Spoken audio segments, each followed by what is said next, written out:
la SCEA des Deux-les-Rennes, c'est une exploitation agricole de polyculture élevage.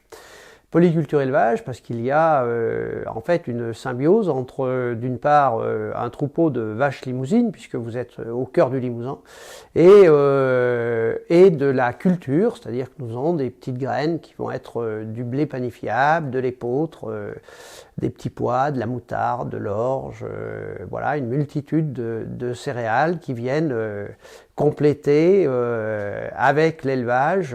Voilà les déchets de l'élevage en fait servent de matière, de fumure, etc. pour les céréales et qui plus est, nous sommes très attachés au maintien de la matière organique des sols et de la vie des sols. Et donc, il y a une symbiose entre ces deux activités. Voilà, la SCEA de Deux-les-Rennes, c'est un petit peu une expérience d'agriculture de demain.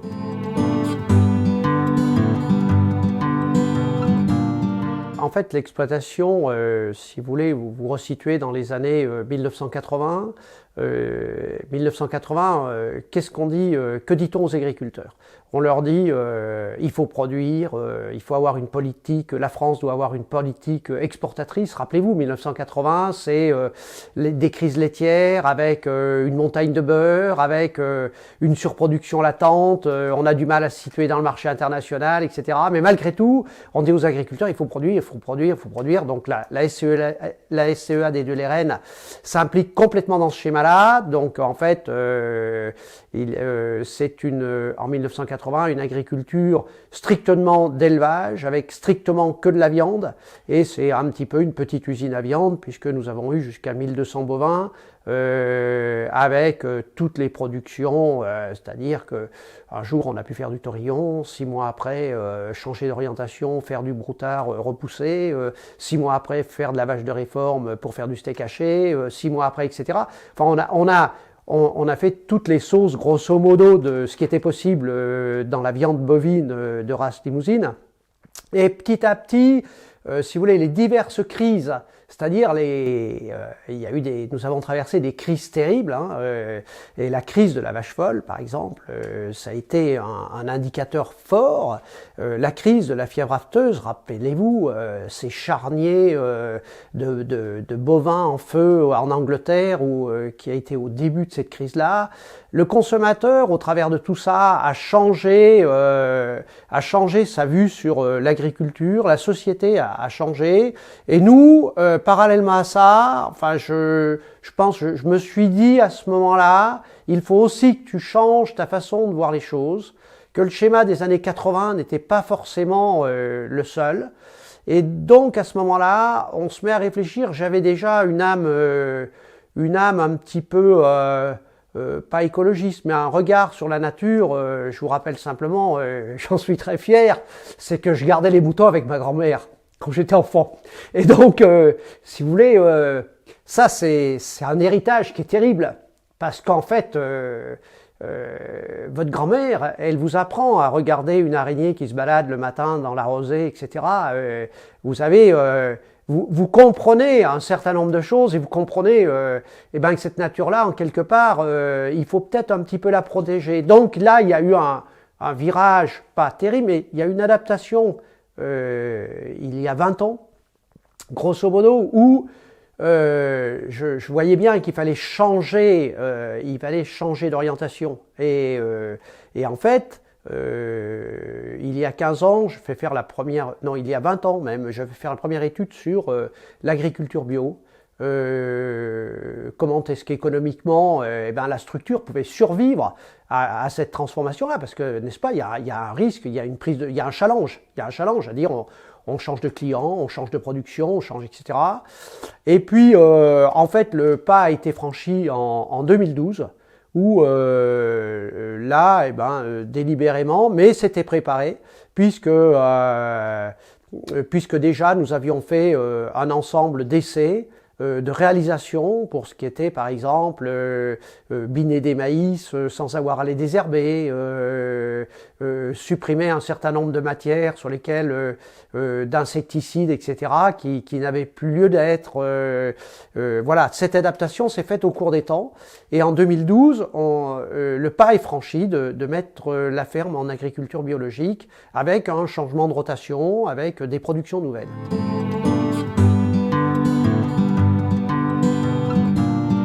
En 2012, l'exploitation change complètement d'orientation, enfin, je veux dire, sur le papier, tout du moins. Et là, puisque tout était préparé, enfin, je veux dire, ça n'a pas été un choc terrible. Vous savez, la problématique dans ce changement d'orientation, c'est que souvent, c'est un choc. Alors qu'en fait, c'est un choc qu'il faut préparer. C'est-à-dire, vous n'allez pas à la guerre sans avoir prévu derrière l'intendance. Et bien là, c'est la même chose. C'est-à-dire que vous allez changer de production, mais donc déjà, il faut avoir des marchés, des clients potentiels, savoir un petit peu ce que vous allez faire, et puis là, vous laissez guider, un petit peu surfer sur une espèce de... Comme un navigateur au milieu de l'océan, vous allez essayer de prendre le vent, je dirais, par rapport à des tendances, par rapport à... Voilà. Et là, nous avons repris, en fait, pourquoi je vous parlais de ma grand-mère tout à l'heure, c'est qu'en fait, nous avons repris des concepts du 19e siècle, de la fin du 19e siècle, où notre territoire était un territoire de polyculture-élevage, et je vous rappelle simplement que la Creuse, cette partie de la Creuse, c'est-à-dire cette partie qui va de Guéret à Limoges, qui est en fait l'ancienne province de la Marche, et en fait c'était le grenier à pommes de terre de la région parisienne avant la guerre de 14, quoi. Et je me suis posé la question, pourquoi est-ce que c'était le grenier à pommes de terre pourquoi? Parce que simplement que notre territoire est un territoire qui aujourd'hui a un héritage agronomique, climatique qui a été un petit peu oublié. Et le fait qu'il pleuve assez fréquemment, etc. Et vous savez bien que la pluie, c'est l'eau, et l'eau, c'est la vie. Et donc, en fait, ce territoire a de nombreux avantages, et j'ai essayé reprendre un petit peu, avec ces avantages-là, remettre au goût du jour des cultures, et je dois dire qu'effectivement, ça a été complètement oublié, parce que nos aïeux, vraisemblablement, arrivé, si vous voulez, cet apogée économique qui est cette fin du 19e siècle, mélanger, si vous voulez, là aussi, il y a un problème de gestion qui a évolué, c'est-à-dire que en 1980, on vous disait ne faites qu'une production parce que vous allez faire des économies d'échelle, vous allez vous spécialiser, et donc vous allez être meilleur dans votre secteur, et donc vous allez produire moins cher. Et aujourd'hui, c'est exactement le contraire. En fait, on multiplie le nombre de productions pour multiplier le nombre de niches et multiplier le nombre de clients et multiplier le nombre de débouchés, et donc répartir des risques et pas mettre tous les risques au même endroit.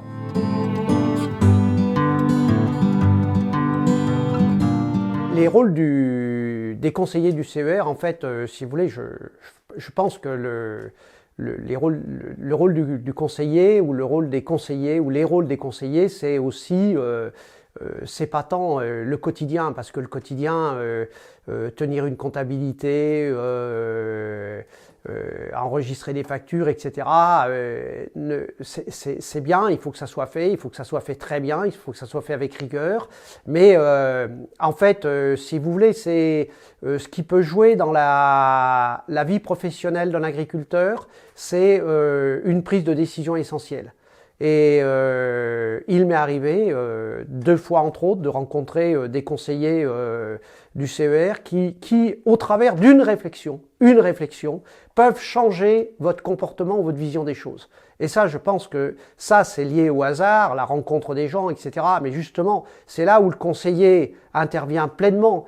C'est-à-dire qu'au-delà de vous rendre une comptabilité, etc., c'est de donner son appréciation. Au-delà de dire, tiens, cette année se termine de cette façon-là. Non, c'est de dire une vraie analyse en quelques mots, quelques petits mots qui vont probablement changer de votre façon de voir les choses. Et j'ai 2 anecdotes à vous fournir. C'est 2 conseillers qui ont été vraiment primordiaux dans ma vie professionnelle, ou les orientations de ma vie professionnelle. Il y en a une qui intervient, si vous voulez, parce que bizarrement, enfin pas bizarrement, non, mais ce sont 2 dames. Et il y en a une première qui intervient dans les années 90 par là, et qui un jour me dit, parce qu'évidemment nous étions dans une perspective de ferme, d'usine à viande, de ferme extrêmement endettée, avec des ventes au supermarché, des prix bas, de la compétitivité, le marché international, enfin vous voyez. Et cette dame me dit simplement, écoutez, vous êtes très gentil, vous essayez de faire ce que vous pouvez, mais promettez, vous êtes dans une telle merde que promettez-moi une chose, c'est que si un jour vous arrivez à vous en sortir, promettez-moi de ne jamais y retourner. Et si vous voulez, vous dites, oh là là, que m'a-t-elle dit? Que m'a-t-elle dit? Et donc ça, c'est très important. Et la dernière qui est assez récente, c'est une autre conseillère qui, aujourd'hui, on est en train de clore l'histoire puisque je vais céder ma place. La SCEA des Deux-les-Reines va avoir des successeurs. Et ce discours-là, aujourd'hui, je n'aurais jamais pu vous le tenir si je n'avais pas eu l'intervention d'un conseiller du CER qui, en quelque part, m'a coaché pour pouvoir analyser mon âge, ma situation, dans quelles conditions j'allais céder la ferme, comment est-ce qu'il allait falloir pérenniser tout ce que nous avions mis en place, les haies, la biodiversité, etc. Et que l'histoire n'était pas finie. Donc, si vous voulez, vous voyez, au travers de ces deux exemples-là, c'est des belles aventures humaines, quoi. C'est autre chose que de la comptabilité pure et dure.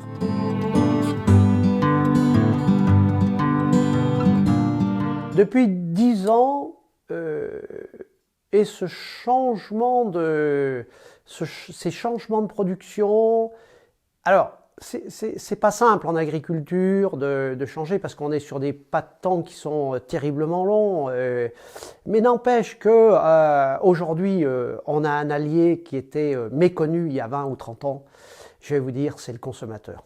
Et le consommateur aujourd'hui, eh ben, c'est quelque chose de fabuleux parce qu'en fait, le consommateur, il va remettre l'agriculteur au centre de la société. Il va remettre l'agriculteur à sa juste place. C'est-à-dire que le consommateur, aujourd'hui, ne veut pas que des prix bas. Il veut aussi des prix acceptables, mais pas seulement. Il veut savoir d'où vient son alimentation, quel rôle par rapport à l'avenir du globe va jouer l'agriculteur, comment se comporte cet agriculteur-là, comment est-ce que le consommateur, si vous voulez, devant toute activité humaine, quelle qu'elle soit, il y a quelque chose d'admissible ou d'inadmissible. Et donc, quel va être son comportement par rapport à l'agriculteur?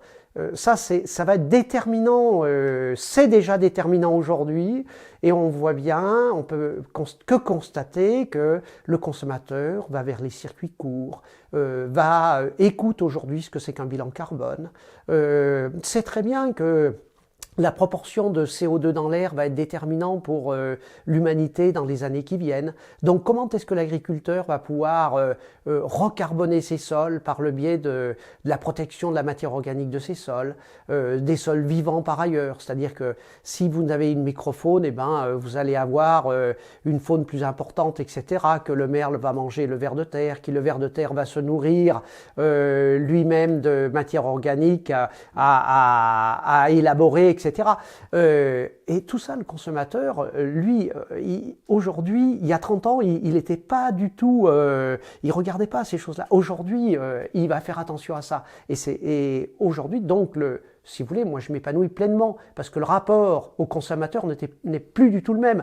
Il y a 30 ans, le consommateur était une espèce d'ennemi où il fallait faire pas cher. Le seul leitmotiv il y a 30 ans, c'était pas cher. Voilà. Alors donc, si vous voulez, nous agriculteurs creusois ou limousins, même français, je vais vous dire, nous étions perdus.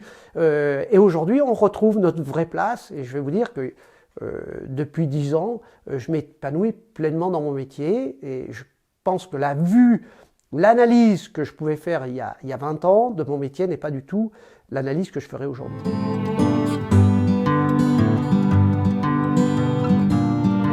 Aujourd'hui, nous sommes en train de regarder sur demain. Comment demain sera-t-il fait? Demain, vous savez, ça a été un film. Et donc, demain, j'espère que l'exploitation, ce sera à l'image de ce long métrage demain, où on a déjà commencé à observer, à protéger les haies, à voir l'incidence du bocage sur l'hygrométrie de l'air, l'hygrométrie des sols, la protection donc des sols, donc évidemment des rendements, donc la protection de l'eau, puisque là j'ai eu un coup de fil la semaine dernière. On va avoir fini tout le programme de conservation des ruisseaux avec la plantation de ripisylve, le fait que les bovins aillent plus dans l'eau, etc. Donc tout cet ensemble harmonieux entre la terre, l'eau, voilà. Et demain, j'espère que demain mes repreneurs seront sensibles, et je pense que je ferai en sorte qu'ils soient sensibles à ces éléments-là, et vont même vraisemblablement multiplier les solutions pour que l'agriculture du Limousin, parce qu'au fond de moi-même, ce que j'espère, c'est tirer un petit peu, d'avoir une idée pour la région, parce que cette région qui a été tant décriée, et en fait, elle a été tant décriée parce qu'aujourd'hui, je vais vous dire, les gens sont un petit peu jaloux, parce qu'on vit au milieu de ce désert vert, et, bien, on voit bien avec la crise du coronavirus que finalement, il y a plein de gens qui voudraient nous rejoindre aujourd'hui. Et c'est là le vrai message, c'est de dire, regardez, vous voyez, il y a des choses qui sont admissibles, on peut vivre dans des milieux harmonieux, le tout c'est de faire un petit peu d'effort, tout le monde y met du sien et tout ira bien.